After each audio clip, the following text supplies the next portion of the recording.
Um, one love, one heart. Let's get together and be all right. um,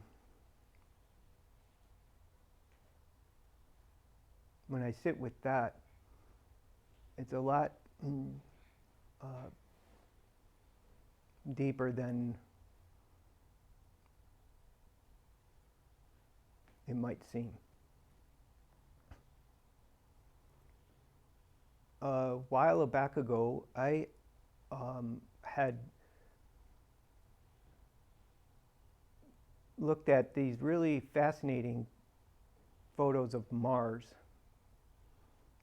the red planet, and on that planet there are, if you hadn't known, there are a lot of rocks. And this photo I was looking at, and I noticed how still, absolutely still, that surface is, besides the rovers, I get it. But those rocks were so still. And that's what they were saying. One love, one heart. Let's get together and be all right.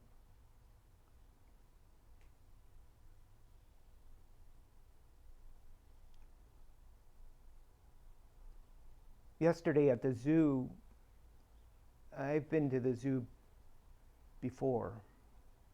Most of the time when I go to the zoo, it's in the summer, midsummer, August, something like that. And it's very hot, and the animals are hot, except for the penguins, because they're inside. But the animals are hot, and they're relaxing, they're not active. And like I was saying earlier, yesterday was a really great experience, because I think that they felt the newness of the season that's arising, right? The changes that's arising. There was an energy there. And I'm not talking about just the penguins. The camels were alert up. The wolverine, you have two wolverines there. They could not stop walking around or jogging in their area. The chimpanzees were out walking around. There was even a baby one that was walking around. The gorillas, the same. It was quite amazing to me as I saw this, besides all the humans walking around, right? One love, one heart. Let's get together and be all right. These beings, everybody was, at that time, in my experience, was saying these things. They were saying this thing. The birds were singing. The flamingos were going out of their mind yesterday because they were in a pen. They hadn't been left out. And they were addressing it in their way with their sounds, you know.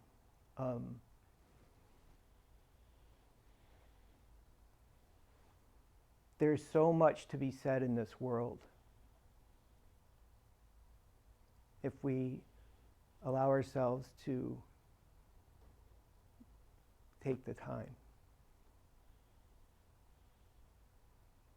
Everything speaks to us if we allow it, if we open our hearts to it.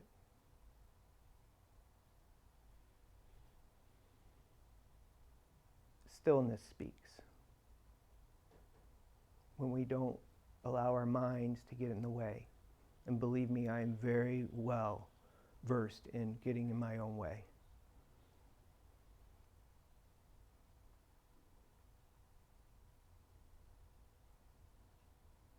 I think that the Buddha expresses this very poignantly. Every Thursday night, we've been coming to the temple and going through verses of the Dhammapada.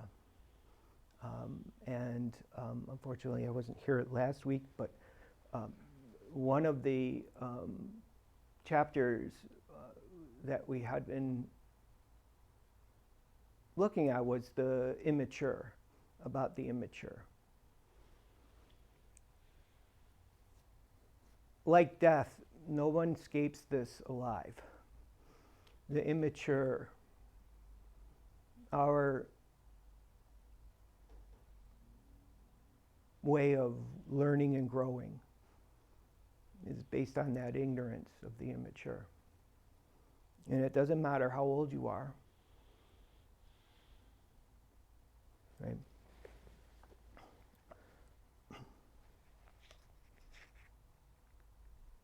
So before the Buddha wrote this, or he spoke this to the words in one of the Nikayas, and he says this: monks, there are two kinds of immature people: those who do not see their own mistakes as mistakes, and those who do not forgive mistakes committed by someone else. And here ends that reading.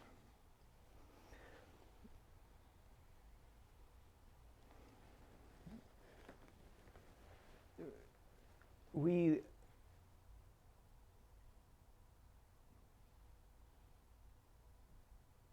have to deal with this a lot in our day-to-day.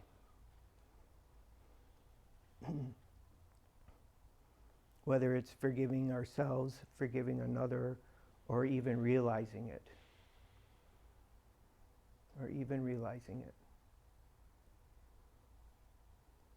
It's not easy being human. It's not easy.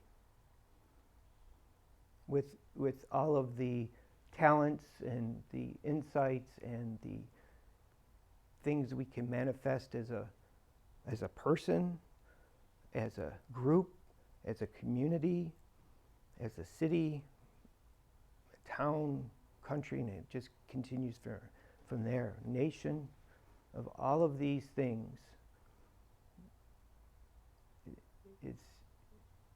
it's challenging.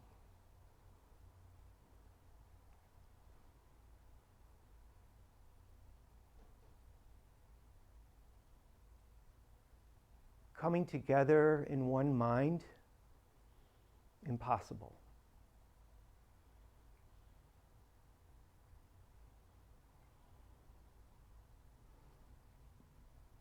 Because all of us are thinking thoughts, and they're generated, and there they are.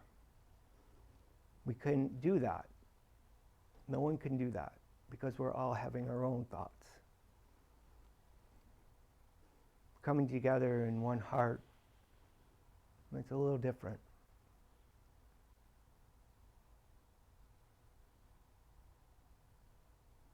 It's a little different because you can touch that with stillness. And that stillness is there for all of us. It's available.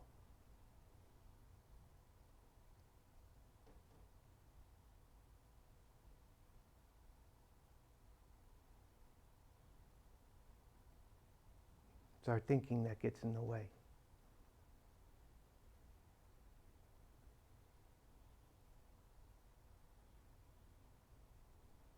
Even on Mars.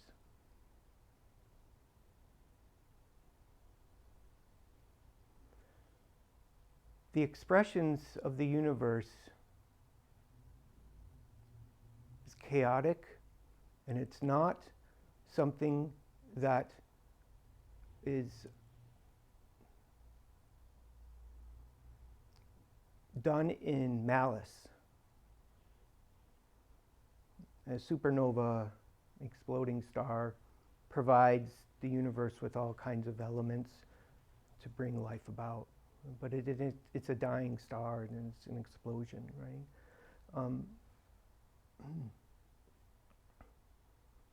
The chaos is immense, as it is in the universe, as it is in our lives. And that's okay too, because it's part of our experience.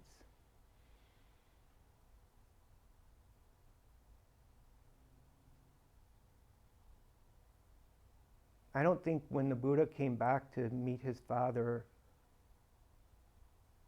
back home, he came back home to meet his father. His father was really angry with him for leaving. And he wasn't the same person who came back as the person who left. During these times, there was a lot of unknowns, chaos, difficulties.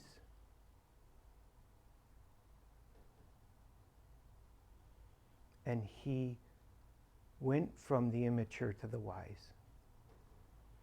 His father, the same.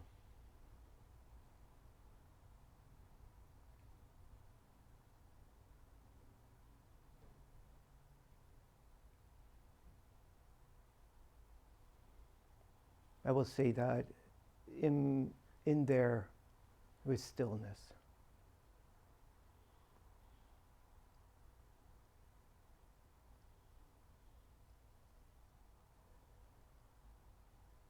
What happens, I found for my own self, and as I look onto the world, is we're not so different than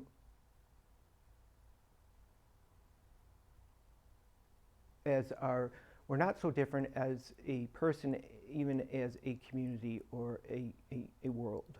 In other words, how we're acting with ourselves and with others personally is also an expression done on the national scale, you could say, or international scale. Right? How we go about things to solve things.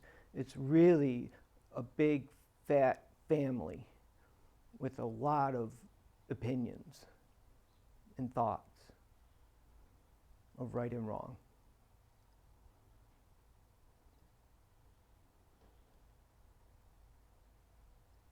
And we have that within ourselves too. And I would encourage us to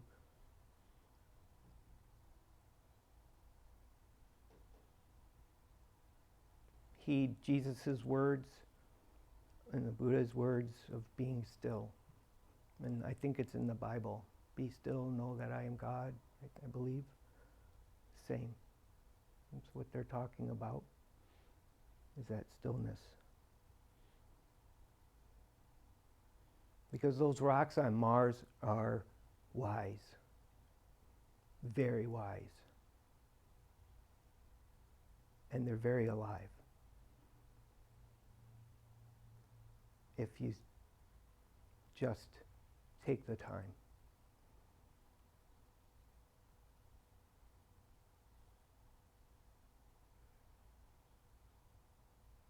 So enjoy the weekend. Enjoy what everything is saying to you. It's quite remarkable.